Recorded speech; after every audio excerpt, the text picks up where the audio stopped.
Harry adalah seorang anak yang selalu suka berpetualang.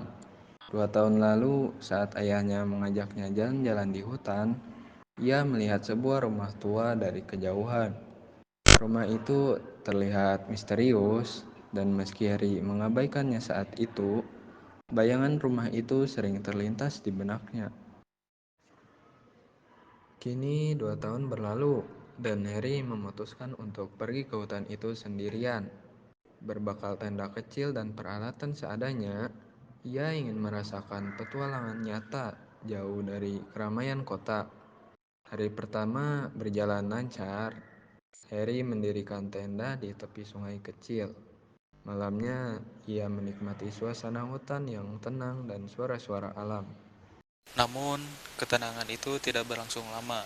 Malam mulai gelap dan tiba-tiba saja hujan turun deras. Petir menggelegar di langit dan tenda kecilnya mulai bocor. Sadar tidak bisa bertahan di situ, Harry memutuskan untuk mencari tempat berlindung. Dalam kegelapan dan derasnya hujan, ia tersesat. Ketakutan mulai muncul ketika ia mendengar geraman pelan di belakangnya. Membayangkan seekor beruang besar muncul dari balik pohon, menatapnya dengan tajam. Tanpa berpikir panjang, Harry berlari secepat mungkin, merasa seperti dikejar bayangan.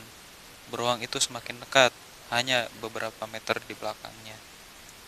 Berlari tanpa arah, Harry tiba di tepi jurang. Ia terpleset, terjatuh, dan tubuhnya terguling hingga sampai di dasar jurang yang untungnya tidak terlalu dalam. Rasa sakit merambat di tubuhnya, dan pandangannya sempat gelap beberapa saat. Saat tersadar, hujan masih turun deras, tapi beruang itu sudah tidak terlihat. Ketika Harry mencoba bangun, pandangannya tertuju pada sebuah rumah tua yang tidak jauh darinya. Rumah itu tampak usang dan misterius, namun ia langsung mengenalinya. Ini rumah yang pernah dilihatnya bersama ayahnya. Dengan perasaan campur aduk antara takut dan penasaran, Harry mendekati rumah itu. Karena hujan semakin deras dan ia tidak punya pilihan lain, ia memutuskan untuk masuk. Di dalamnya, gelap dan berdebu. Hanya ada sebuah lampu minyak tua di pojokan. Meski terlihat kosong dan usang, ada kehangatan yang aneh di dalam rumah itu. Harry duduk di dekat perapian yang entah bagaimana masih menyala, mencoba mengeringkan tubuhnya yang basah kuyup. Sambil menghangatkan diri, ia teringat masa kecilnya, tentang keinginannya untuk selalu merasa kuat dan berani. Tapi malam itu, ia sadar bahwa ada saat-saat di mana ia butuh perlindungan. Pagi harinya, matahari sudah terbit cerah. Harry keluar dari rumah itu dengan perasaan lega dan lebih berani.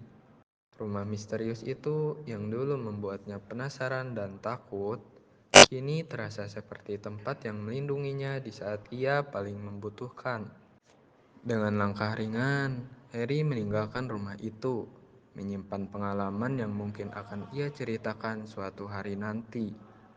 Hutan yang tadinya terasa menyeramkan, kini tampak bersahabat, dan Harry kembali ke rumah dengan hati yang lebih tenang dan penuh rasa syukur.